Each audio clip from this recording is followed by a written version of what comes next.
right, picking up with our syllabus review here in part 2, the grading scale, as mentioned at the very beginning, is the standard 90, 80, 70, 60 scale, with a C or above being needed to move on to your next course. Here is the breakdown of the percentages of how your grade is going to be calculated. So there's 2 different ALEX grades that are going to come over automatically from ALEX to Canvas. And that's the weekly topic grades at 10% and then the PI progress at 10%. And I'll explain those a little bit more down here. Then there are quizzes, discussions, and other activities and assignments at 10%. 4 unit exams, so that's the exam 1, 3, and 4, and also the midterm, together are 50% of your grade, with the final comprehensive exam covering everything in the course at 20%. Okay, so by homework, what we mean there is the weekly topic goals, or the weekly topic grades. So this is your homework in ALEX. You will have individual assignments determined based on your reoccurring knowledge checks. So everyone in the course has different homework assignments that they're working on throughout the week based on your initial knowledge check that you take, as well as just how quickly you're working through the material, and you will get these periodic knowledge checks throughout the week. And then, so everyone has an individualized homework path that they're taking. Every week, there's a specific number of topics that you need to complete. You receive an unlimited number at attempts on these problems when you're working in ALEX, and you receive a grade based on the percentage of topics you complete each week. Keep a notebook or a binder with your written work so you can organize your computations and your reasoning. And because that is what you will want to show me or the tutor if you're having trouble. If you're having trouble and we can't see the work that you were trying to do, likely we won't be able to figure out where exactly it is that you're going wrong. But if you show us that work, we can usually figure it out pretty quickly. You have 1 week to complete the weekly ALEX homework. And at that time, at that due date, the percentage that you've mastered of those week's objectives is submitted to Canvas as your homework grade out of 10 points. So again, make it simple, if there were 10 objectives that week and at the end of the week you've mastered 8 of them, you get an 80% for your homework grade that week. If you complete the week's objectives early, this is really nice. You can continue to work on your math by working past these week's objectives. And you can work on future objectives. And that will improve your midterm progress and your final progress, these PI progress grades. So we absolutely encourage you to work ahead. If you have a light week where you don't have a lot going on in your other classes, get in there and work on as much math as possible, because what that can do is allow you lighter loads, less topics to have to complete later during maybe some busier weeks, or if you know that you have some big project coming up in another class, maybe working on your math ahead to lighten your load later would be helpful. So that's the homework. That's the weekly homework grade. Now the ALEX PI progress is only counted in at midterm and at the end of the course.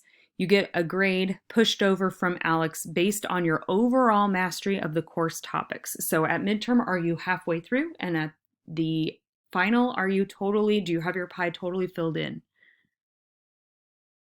So again, a topic is considered mastered by ALEX when you've answered somewhere between 3 and 5 answers correctly, depending on whether you answer them all in a row, or if you miss one, you may get a couple extra ones added in. This is what's also interesting here, is that once a week has passed, once this week has passed and that deadline has passed, that percentage of your weekly homework grade is set. However, it says the topics that you master late still contribute to increasing this PI progress grade. So in my example scenario, it said you completed 8 out of 10 topics for a week, so you got an 80% homework grade that week. Well, if you really buckle down and the next week you complete the 2 that were remaining plus everything else the next week, that helps to increase this score because you eventually got that mastered. So it goes basically here. If you fall behind during any given week, it says you have the opportunity in the subsequent weeks to unlock the opportunity to keep working on those past topics. Okay, so that's an opportunity for you. It's always worth completing those topics even late. You get credit for it and you will be preparing for your exam. Then there is the quizzes, discussions, activities, and other assignments category, which is also 10%. Every non-exam week includes a quiz covering the topics for that week. The quiz has to be submitted by the due date to receive credit, so there's no extension or completing a quiz late. If you don't complete the quiz by the due date, you get a 0. Same thing with the discussion prompts. They are due at the end of the week. You have to complete it on time in order to get credit, and this is how you are present in the course. These discussion questions are graded on participation as long as you have made a meaningful attempt to answer all parts of the question. You haven't just ignored half of it because you didn't know what to say. And one-word answers are not what we're looking for here. They should be a meaningful, well-thought-out response. Even if you don't quite hit the target, that's not a problem here. It's just allowing us to discuss topics from the course with each other. And then there's activities or other assignments. So every week there are 2 to 4 activities for you to complete. These are written to be completed in a collaborative group. If we were on campus, you would be working with your classmates to complete these. But because we are online, it's really not possible to do that. You can still do it individually though. These are important to do because they use authentic problems that introduce the math concepts that we are learning. So this is the real world ties and connections are really what make the problems make sense, in my opinion. These are essentially your notes for the course. There are no notes in the standard sense. These activities are the notes, so that's why they are so important for you to do. I do not intend to collect these in their entirety every week, but I may ask you to submit your work for any part of an activity occasionally so that I can do some spot checking to make sure that everyone is on track. There may be other assignments also that are created and assessed in this category as we go, and you would receive ample notification of any new assignments that would be added. So if we're going along and I realize everyone's really struggling with this certain concept, of course, I could make a new assignment and send that out there for everyone to do. The unit exams are 50% of your overall grade. These cover everything from the homework and quizzes. There are review assignments to help you study and prepare for these. And on these, you are expected to provide that written work. Remember, so it has to be neat and organized, a final answer clearly noted by either circling it or highlighted, and not receiving that written work means that that test grade is a 0.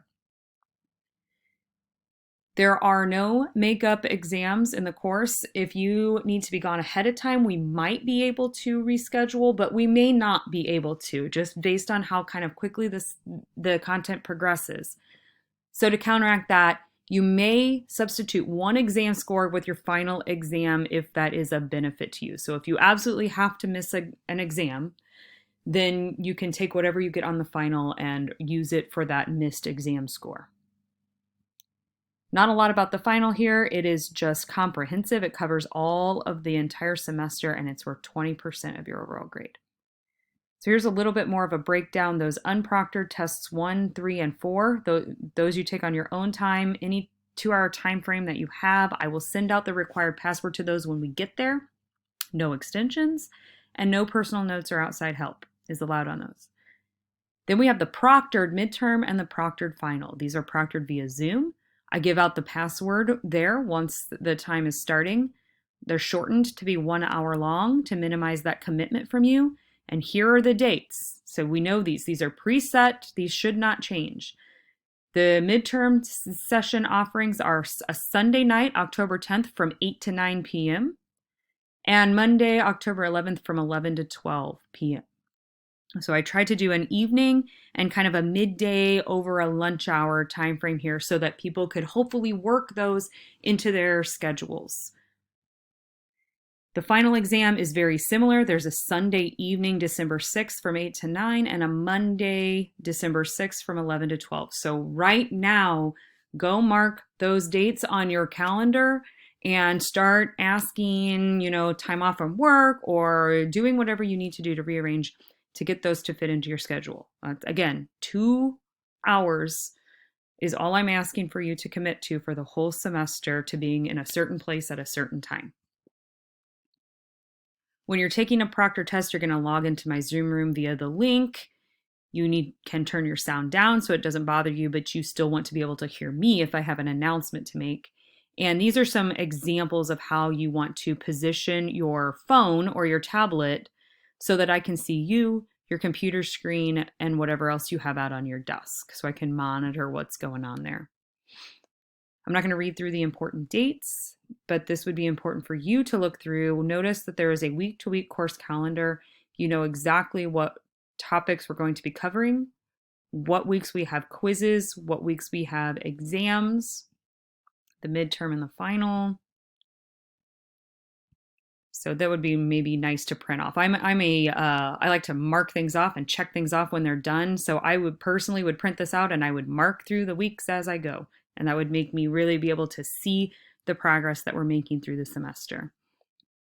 And then the very last things in the syllabus are some Zoom statements. These are new policies based on the climate, the online climate that we've been in recently, which basically says that I could, if I want to, record our Zoom meetings. I don't intend to since we aren't holding actual class time over Zoom. But if I did record anything, I would only post it in our course and it would never go outside of our class. And then as far as if a student wants to record something, you must obtain written permission from me for any photographs or recordings that you might want to take. So please don't do that on your own.